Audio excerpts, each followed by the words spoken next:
Welcome to the June episode of the PFFUI podcast. On this month's episode, President Tony Murray provides a recap of the 47th PFFUI State Convention in Terre Haute and also provides an update on PAC. PFFUI 2nd District Vice President Cody Leever stops by to talk about political action. Enjoy the show.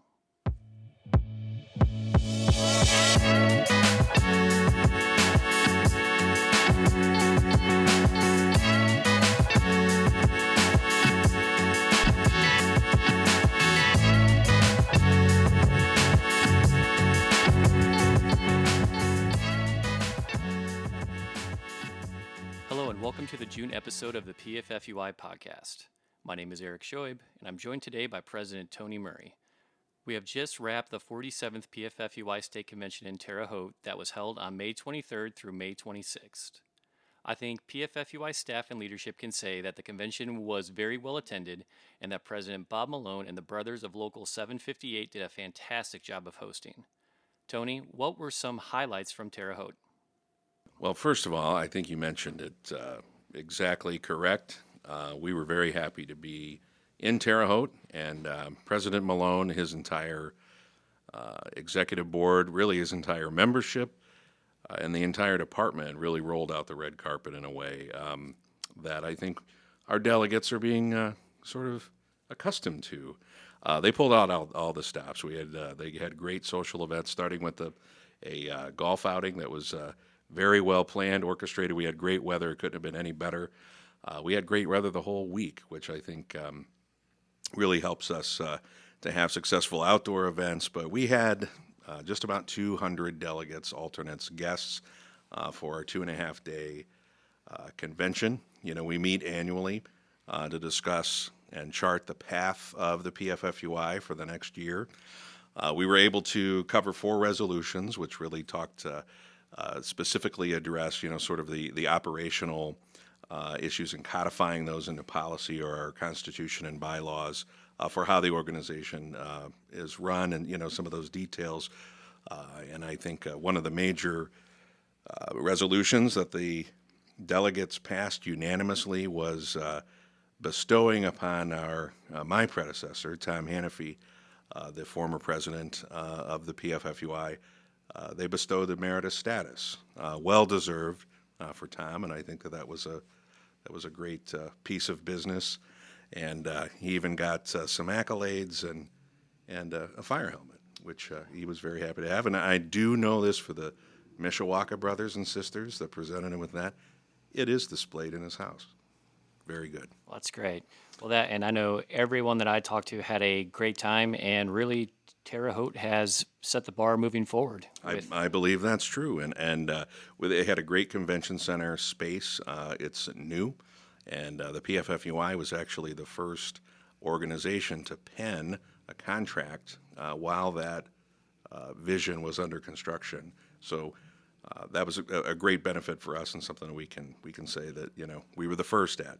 We had some great speakers too. I think everything that I heard feedback from all of the delegates and guests is that they really appreciated speakers coming from local elected leaders, the mayor, the fire chief, to the director of IDHS, and a variety of others. And we really got to get the reports from the 6 districts that make up the PFFUI of what's going on in each local. So one of the hotter topics at convention was PAC. Tony, what is PAC? So PAC, P-A-C, stands for Political Action Committee. And one of the things that we do from a PAC perspective, and it's separate from what is the PFFUI, it is literally the political arm of the organization. And so Political Action Committee, and there is a fund that goes along with that. And so the Indiana Professional Firefighters Political Action Committee is the arm that represents us and our members on political issues. So when we're working in the space to support those elected officials from either a Senate seat or a House seat, we're doing that as the Political Action Committee arm of the organization. So we use voluntary funds, contributions from our membership to fund our political action committee fund. We don't use any dues dollars for political action. So that's, in essence, that's what the fund. Why is PAC something the PFFUI does? We do that so we can support our allies in the General Assembly who support our baskets of issues that essentially support our members. So all aspects of our members. So firefighters, single role EMS providers, 911 dispatchers, you know, the side of public safety that we represent. We have to be engaged in that because in order for us to do anything successfully, I think, in the legislature on behalf of our members and our basket of issues, we need to have good, thoughtful elected officials in both the House and the Senate, and, you know, to an extent, the rest of government on a statewide level. So it's important that, you know, we have people that we can talk to, that we can help educate on our specific issues. And before anything can happen in that state legislature, you know, good folks who believe in good government have to get elected to those seats. Our effort is to help that happen and have an influence in that. As someone who gives to the PAC, where do my contributions go? So PAC dollars, we use those to do direct contributions to candidates to help them support their campaign for either election or re-election, which really what that is about is the candidates or elected office holder getting their message out to voters. And that helps them be able to fund the expense that comes with that. And, you know, that could be a sign, that could be a billboard, that could be a T-shirt. But the other piece of that is when we attend legislators' fundraisers, which is throughout the summer because the rules state that, you know, when they're in session, they can't raise money for their campaigns, you know, for election or re-election. So it's the summertime when we have the opportunity to visit directly with legislators and be able to provide them a little modest contribution that goes towards their campaign. But I think the most important thing that goes along with that visit is the opportunity to have a conversation, you know, one-on-one. The halls and during the session is very busy. There's limited time. Legislators are pulled in all different directions. And quite frankly, you know, our operation is small, but so we're trying to run to committee meetings and go to different places. But so during the summer, this is a really nice time to attend a fundraiser, whether that be a golf outing or just a little reception or whatever it is, and have a conversation and talk about our members' needs and issues and really what's coming up for us as our priority topics for the legislative session in the next coming session. It's a good opportunity to do probably one of the most important things in working with an elected official is to have a relationship and have a real conversation. So what is the health of our PAC fund? So just going back a little bit in history, my predecessor, Tom, actually started the first Political Action Committee fund just over 20 years ago. Up to that point, we did not have this, and we've been very diligent in trying to, one, establish that, but build it. And like I said, no dues dollars ever goes to political action efforts. We raise that through voluntary contributions from our members. We really don't fundraise. We certainly don't do any solicitation. It really is sort of a very organic way, and that is contributions through, you know, now we have electronic means or, you know, through the local who has a PAC, they may support our PAC by making a contribution or individual members making contributions. So that is how it was formed, and we've been able to utilize that in a very smart way. Now, we're at a point these many years later where we're anywhere between, on an annual basis, our members contribute, you know, $110,000, somewhere in there, $100,000 to $110,000 a year annually. And let me tell you, we spend it. We spend it all because, you know, there's a lot of fundraising efforts that go into it. And it's not necessarily just in the campaign season, but legislators are always having, when they can, you know, outside of the session, regular fundraisers in order to, you know, support their campaigns for reelection. What can we do as members moving forward, keeping our presence at the State House and increasing the health of the PAC fund? So I think that we're at a place where, although we have a healthy PAC fund, I think that oftentimes we could, if we were able to contribute more and in broader ways and really sort of build our own political forward-facing program, it's going to take more money.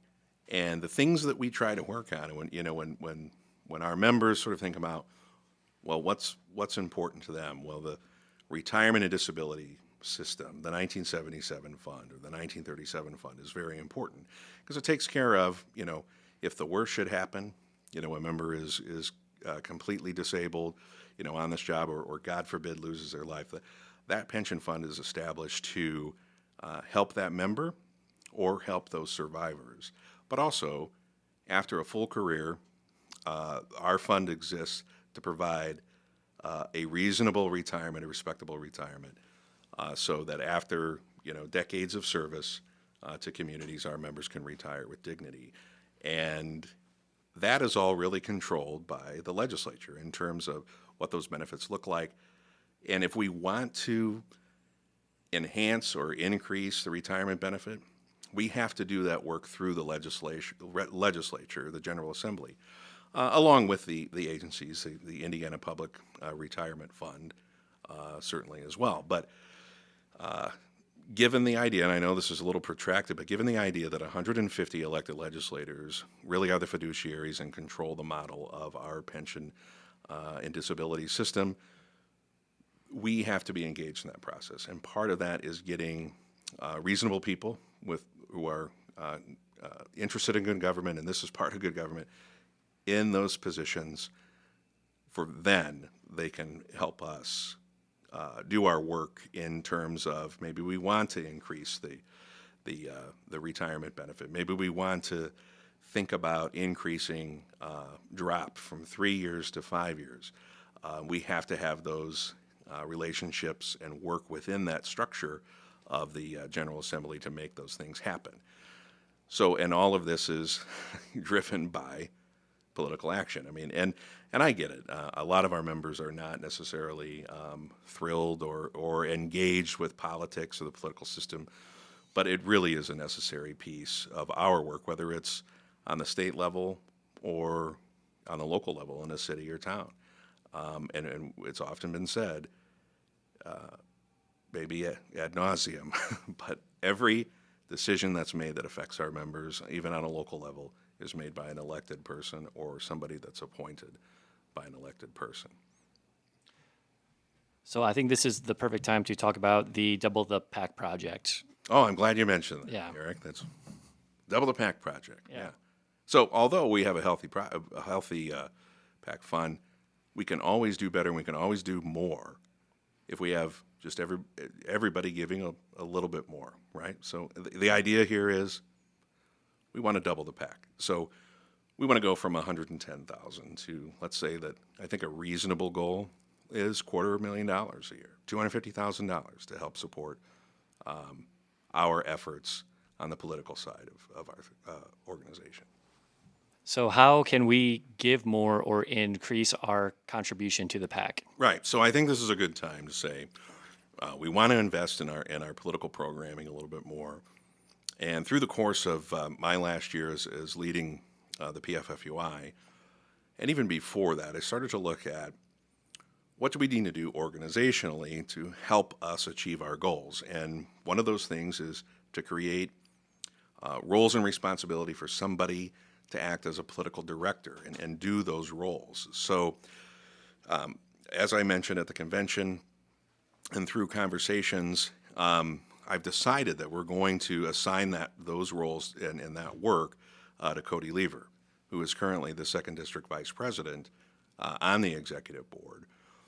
So with somebody identified and with Cody doing this work and able to focus on this work, and this will, like many things, I see this position evolving into greater responsibilities down the road, but we have to start somewhere.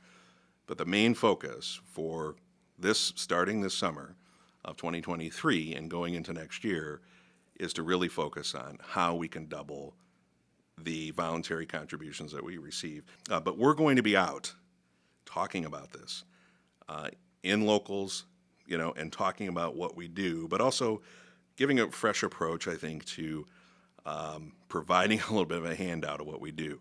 Also this summer, every member is going to receive a special issue of the newsletter that deals with what accomplishments have we been able to make because of our political action in the legislature. So that translate directly to how it's impacting our members' lives.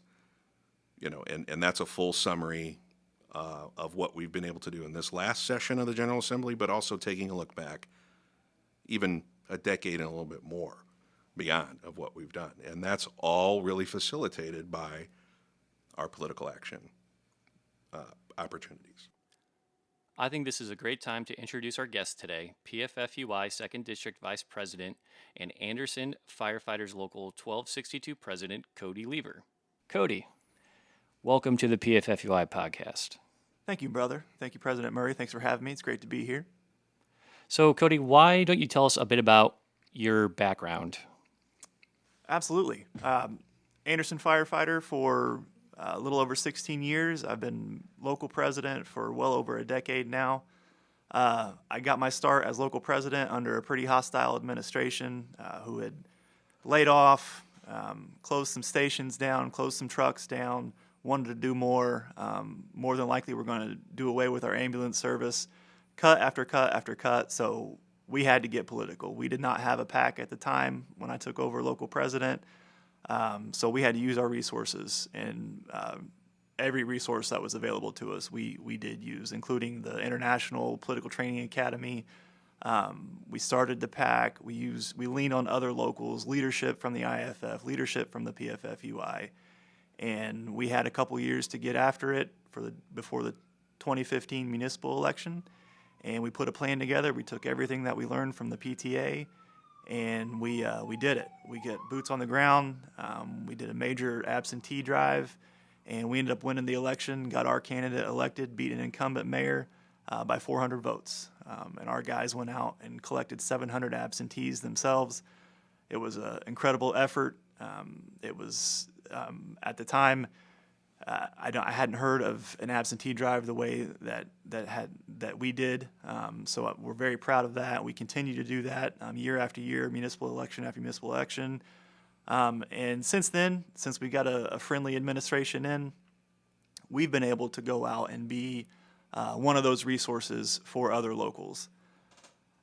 We did a Jeffersonville project with the New Albany, Jeffersonville, Clarksville firefighters. President Murray and I went down several years ago and got those guys started. We did a Terre Haute PAC drive 4 years ago before the municipal election. Their mayor ended up winning by a slim margin because they went to work for it. So we really are priding ourselves on being a resource available to other locals who maybe are facing similar situations like we were back under that hostile administration, or they're hoping to avoid it and hoping to build those relationships like President Murray and his predecessor continue to repeat. Building those relationships is the most important part. And there may be some locals out there that don't understand going to these council meetings, going to these safety board meetings, merit meetings, showing up early, staying late, having those conversations in the hallways. It all plays into one thing, and we just want to be one of those resources and hopefully just be able to be leaned on by these locals that maybe need it. Since then, again, I've been appointed, thanks to President Murray, his predecessor in the International, a state political training academy instructor. So I've went out to 6 other states, Connecticut, North Carolina, Wisconsin, Michigan, Kentucky, Ohio, and taught a 2-day kind of right-in-your-face version of the International Political Training Academy. So I've been able to do that a few times now, and every time I go and do that, I learn something from these brothers and sisters at these states and how they're doing things. So now we're able to take that back, and hopefully we can utilize that here. So that's kind of it. I'm very, very excited about this opportunity, very thankful for this opportunity that President Murray has trusted me to take on this role. It's been an absolute honor to be able to act in this role a little bit with these other projects that we've been working on for a while. I know President Murray has had this idea and this thought, and we've talked about it for for a couple years now, and I see the need for it. I see the benefit for it. This doubling the PAC project is going to be a huge benefit for us. I've been coming to these events, these fundraisers for several years now in many different roles, and talking to these legislators and hearing them and seeing them in the halls while the General Assembly is in session. There's no way there's another group, definitely not another union, another lobbying group out there that has the relationships and has the reputation that we do as firefighters under the leadership of President Murray and his predecessor before that with Tommy Miller. Now imagine if we can do that with double what we have in our PAC fund. I think it's going to be a great thing, and I'm very thankful for this opportunity.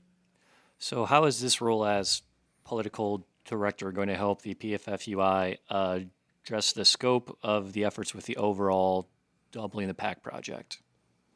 I would say that it provides, first of all, it provides focus. Our organization, really is very active in a lot of different fronts, and this is just one element, the political action side. But we're doing a lot of activities by bringing a focus to this and identifying somebody who is going to, carry out the operation on the political side. I think it just makes it sets us up for the ability to be more, to see more gains and to have that translate. Cody mentioned a couple of things too, that this is not just, in a vacuum or isolated. This is, through his experience, and, we learn by watching, seeing, doing, and our operation on the state level is really connecting all 85 locals. There is not one single problem that, is somebody have to be out on their own. This is a collective. So we've learned from others. We've learned from the Muncie years of a mayor that was not willing to make public safety a priority, and Vice President Whitehead's interaction there. We take bits and pieces. We've learned from the Indianapolis experience. We've learned from the Northwest Indiana experience. But we've had also leaders throughout our locals come up over the years and say, PAC is important. We have a lot of places that are 100% in their membership contributing voluntarily to the PAC. So I think through focus and really taking some time to draw a concise plan and then execute that plan statewide makes us better for us. And I think that having a point person in this area will really help. And not only just for the state PAC program, but also to help, and that's what we do. We help locals be successful in all areas, whether it's contract negotiation or in this space, of helping to build their political program where they don't have one, but also enhance their political program in a way where they do. Maybe it's a little stale. So I think we can be more focused and also bring some resources to the table that maybe we have not been able to in the past. And this question is for the both of you. So within this role, is there a link to the political director to assist locals in the upcoming municipal election cycles? Yeah, I'll kind of put this off to Cody, but we're at this point, I think that we've even got some plans this summer to go into where there's already been activity gearing up for the general election. We had a lot of locals working on primary campaigns, but this is a perfect time. If there's any sort of piece that's been built leading up to this, we've got some time where we can help those folks. And Cody, I don't know what you think about that. I mean, we've identified some pretty apparent races that maybe locals will be needing some assistance, at least in advice or coordinating too. Absolutely. My hope is that there is a link there to assistance. One of the things that we do preach very heavily in our political training academy statewide is our resources. Our time is our most valuable resource. So with already being summer, municipal elections are right around the corner. As far as what we can do, we need to know for sure what's going on with the locals, and that's something that President Murray and I have talked about let us know if you are planning on getting involved in your municipal elections this fall. Let us know. And that doesn't mean that there's, abundance of resources out there that we can do in that short amount of time, but there's a lot of help that's available out there to you from the international, from us, from other locals around you, maybe just guidance or questions that need asked. Maybe you need us to just come to a meeting and just talk about it, talk about your different options, different resources that are available to you. I noticed after the primary election, some of the locals just within the 2nd district, after the fact, I noticed that were involved in the primary election or had family members running for office, and we didn't know about it. If we knew about it, we could have provided a resource or got the international involved. So just being able to be there and give assistance if we can, but time is of the essence, obviously. But that is the goal moving forward: is that we can be assistance to locals that need it. And even if there's not a direct opportunity, or maybe a local's not ready for this upcoming fall election, the one thing that we know is that there's always a next election. So using that time in the next 4 years in the municipals and in the county races where there are fire protection districts, maybe fire territories, township fire departments, using those 4-year cycles to build your program and to get ready is also something that we have advantage. So this is sort of long-term as well.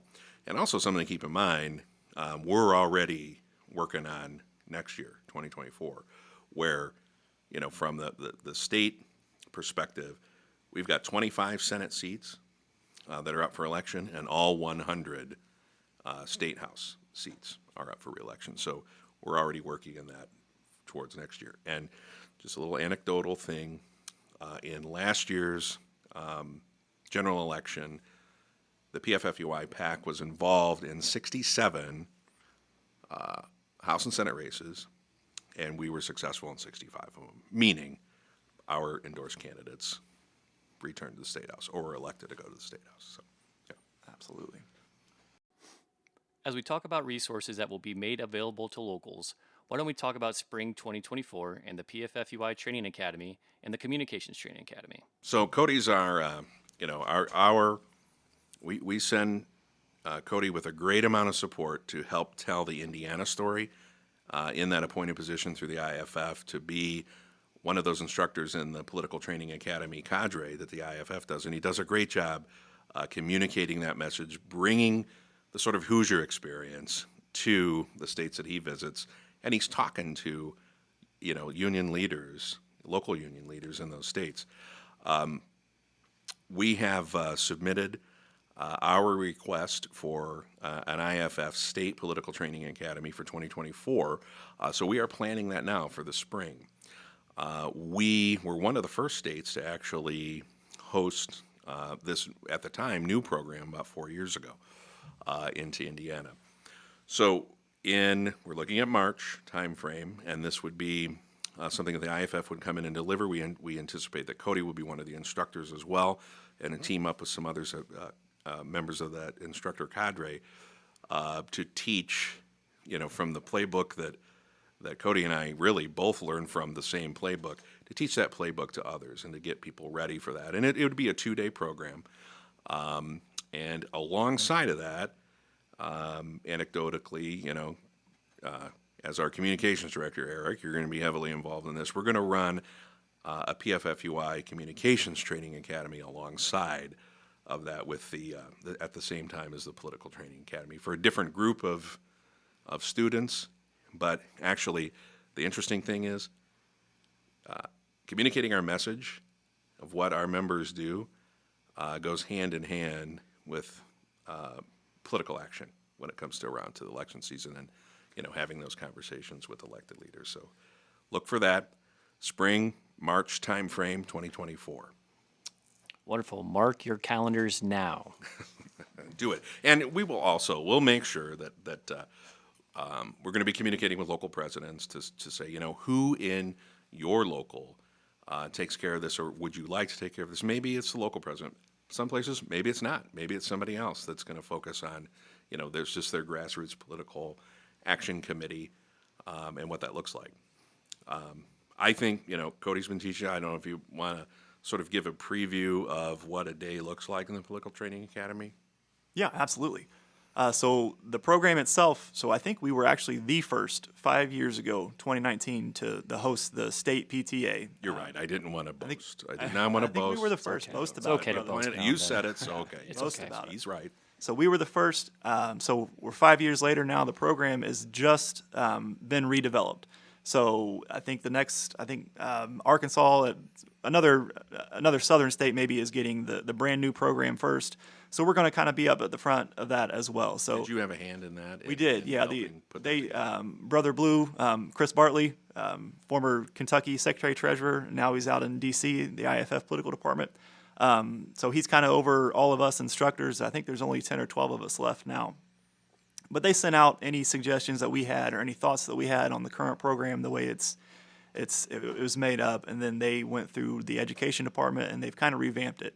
A lot of the modules are the same, maybe just a few things taken out, a few things added here and there, but there is more of a focus, again, back on building relationships and attending these meetings and things like that. That was kind of an oversight. I don't want to say an oversight, but kind of just a thing that they assume that we are doing already.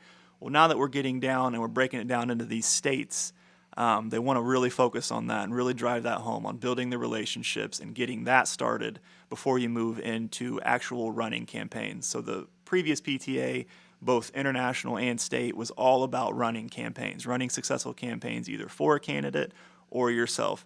Now we're going to talk about, well, what can we do before that or after that, instead of having to go all in like we did in 2015 and what Muncie did, like Kokomo did, things like that. How can we avoid that, or how can we build those relationships to where we don't have to utilize all those resources and man hours and dollars?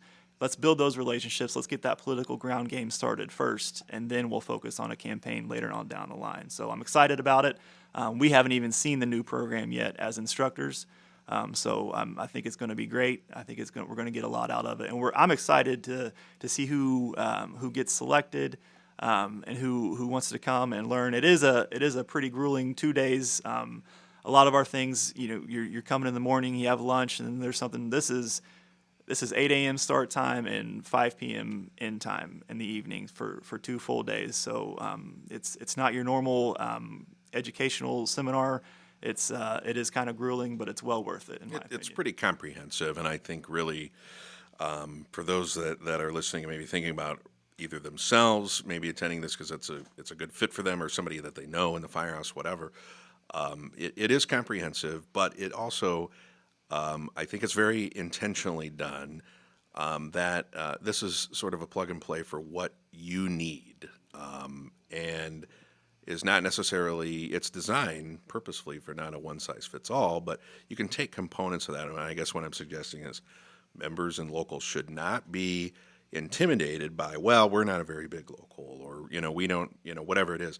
This is sort of customizable. You learn the playbook, and then you apply the plays, whichever ones, in your own community where it fits and makes sense. So I just want to say, because a lot of times we go, oh, God, there's a scope of stuff here that maybe is very broad ranging, right? So it shouldn't scare off locals. Not. So this is built for locals of all size, Absolutely. all political stripes. It doesn't matter. The interesting thing about politics is everybody's politics is a little bit different depending on where you go, but the approach is generally the same. And one thing is for sure. Politics is a full contact sport in the case of a campaign. So just keep that in mind too. 100%.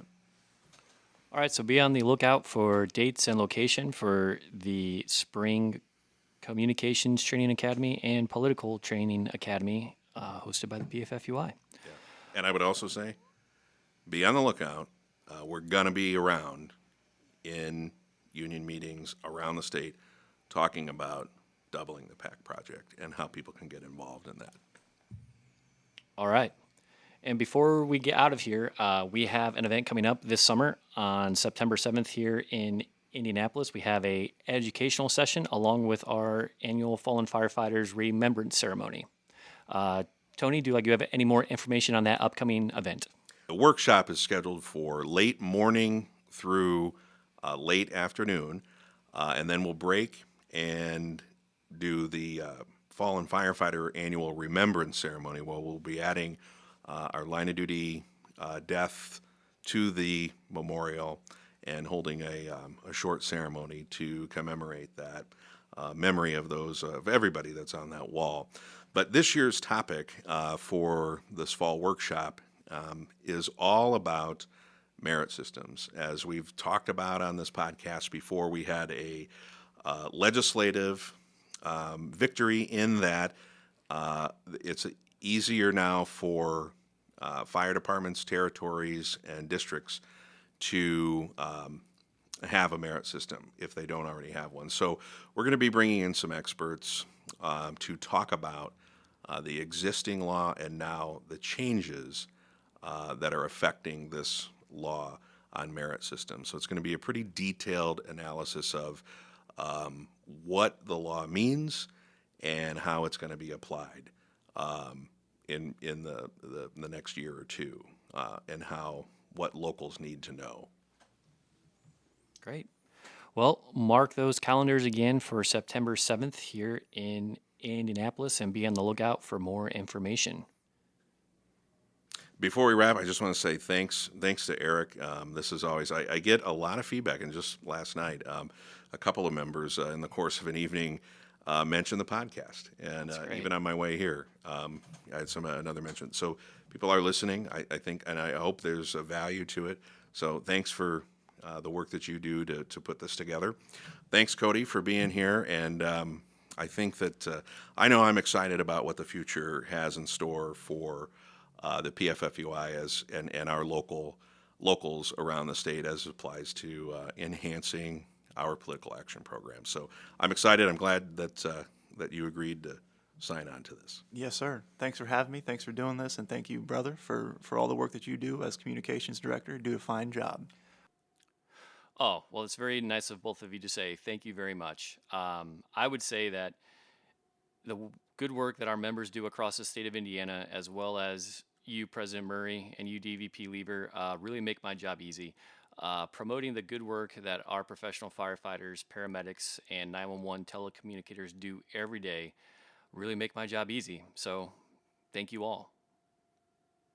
And we will see you next month, and we will see you out on the road somewhere probably. So take care. You can actually see them on the podcast. Well, I mean, it's a tough call, right? Yeah. I mean, well, they just hear us. Oh, they hear. Okay. And they know what we look like. So, yeah. I mean, I assume that they are painting some sort of mental picture in their head right now. I hope it's a good one. Me too. All right, guys. Thank you very much, and we will talk to you guys next month. Thank you for listening to the PFFUI podcast. Follow us on social media by searching the Professional Firefighters Union of Indiana. For more information about news and upcoming events, visit www.pffui.com. Until next time, this is PFFUI Communications Director Eric Schoib. Stay safe.